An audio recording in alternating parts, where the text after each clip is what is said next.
Alright, hello once again, it's me. If you're not already sick to the death of me and my videos, well, here's another one for you to get extremely happy about.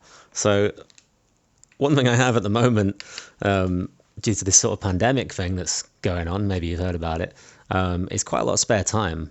I work in like live events generally, and not a lot of those are happening right now. Getting a few bits in, which is nice, but it's a slow tickle compared to what it would normally be. So yeah, it's good in some ways because I'm getting all the spare time to do fun stuff like this. In other ways, maybe not so great, but I'm keeping myself busy. So these videos are good for me as well as hopefully they are for you. So what I wanted to show you today was this patch that I've been working on, and I've already uploaded it. So if you go 0160 and you go here, hopefully it's going to load, but then it might also not load. Has it loaded? See, this is loaded, but it hasn't loaded the racks. You see this? So let's try this again. I've noticed this happens quite a lot with patches that I upload, and I don't know if it's just my patches, so it's done the same again. Let's try again. Often third time's a charm. Nope, hasn't even loaded the cables this time. Okay, this is going really well. Come on, fourth time. Right, that's it. That's everything. Look, the racks have been loaded and the cables have been loaded. So what happens in this patch is that this is like the master sequencer, which is explained here. You can toggle this on, or you can press this restart button, whatever, just to toggle it on. When it gets to the end of this sequence, which is here, it's going to send an end of sequence trigger, which is going to start the other sequences. So we've got the hi-hat sequencer. All this is doing is triggering this hi-hat here, and it's sending a dry signal here to channel 5, and it's also got this reverb return, which you can hear is kind of being ducked up and down, and I'm going to show you that now, how I'm doing that. Oh yeah, the value on this, the pitch value, that's doing the cutoff amount. So that's kind of creating a little bit of a ducking effect by itself. I've also got this bass line, and that's also being ducked by that same envelope. And then I've also got this reverb unit, which is basically this bass line here. If I turn these down, this is just the dry bass line on its own. And then I've split that where it comes out, where does it come out? Here. It goes into, see, I've lost myself already. Oh yeah, it comes out here, and it goes into here. Okay, yeah. And then this envelope here is the kind of ducking envelope. So what this ducking envelope does is every time the kick is being triggered, that same trigger that is triggering the kick is also triggering this envelope here.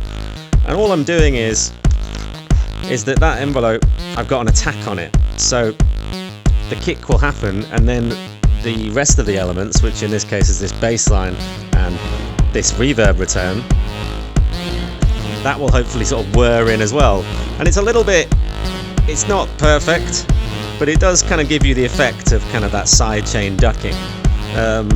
The other way you could possibly do it is that you could maybe create an envelope, and maybe you could invert that envelope and cause it so that when a noise hits, it does the opposite to another signal. I suppose that might work. The only other thing I am doing to kind of create that kind of swelling effect is this pattern here is automating the amount of mix and size on this reverb. So if I change this,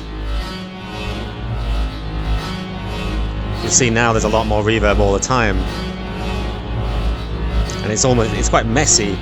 So although I am actually automating the volume of that reverb with these amps here, which is using the same envelope again, it works better, I think, if you automate this swelling of the reverb as well. Kind of gives a little bit of clarity. Yeah, and then all together, kick drum.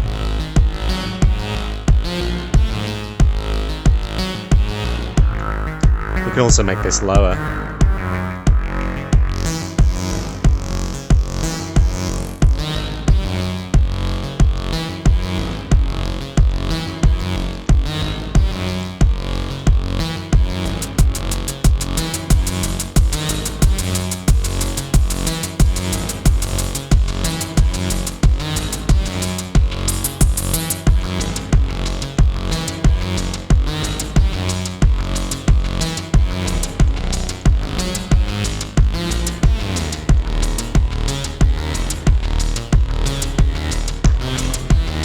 There is also a filter envelope that's happening on every single one of these triggers.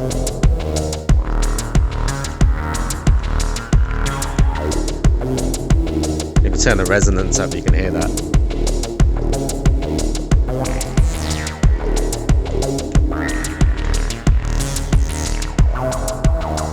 Oh yeah, and I also put this sidechain on the low end of this synth, so when the kick happens, it should release a little bit of that low end of the. If I put it up to an extreme amount, can you see how it's swelling in on the kick?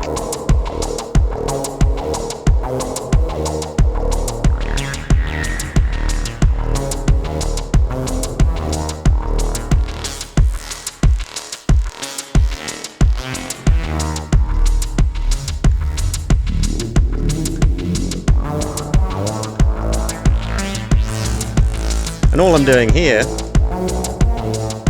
with this this bass line, basically the pitch comes out here. It comes out of both of these, so that will change the pitch, but also this will. So the combination of the two different timings, you can create sort of weird arpeggiators and stuff.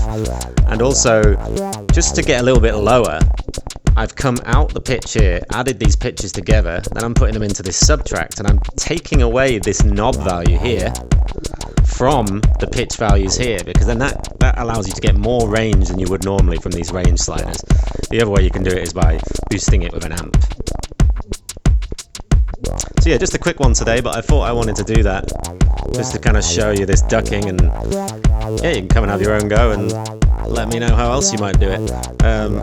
I guess another way I was thinking of doing it was just literally in the same way that I'm controlling this this reverb send and mix. What you could do is you could have maybe a pattern doing this. So you could imagine if your kick drum was hitting here and you had your bass line or whatever you want to duck, you could set the pitch to be a volume control maybe, or you could use an LFO for that other thing that you want to be sidechained.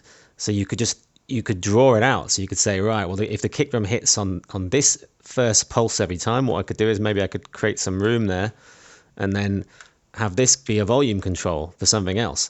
So then every time it's hitting, it's getting out of the way of that kick. So, I mean, there's many ways you could do it. With a bass line as well, you could always, like, you could turn off these first. So you don't want to turn them off like that. You'd want to turn them off like this. So then you get these blank pulses. And if you're doing like that side trance, kind of like da-ga-da, da-ga-da, da-ga-da, da-ga-da, that classic kind of like kick drum and free pulses, you could just take off the first pulse of the bass line. So there's no bass line present on that first kick. So some of it's just about how you place your elements, but there is ways that you can kind of duck audio. And at the moment, my way of doing that is by using an envelope. There may be better ways to do it in the future, but yeah, come and have a go. This patch is 0160. All right, see you later. It hasn't loaded again, look.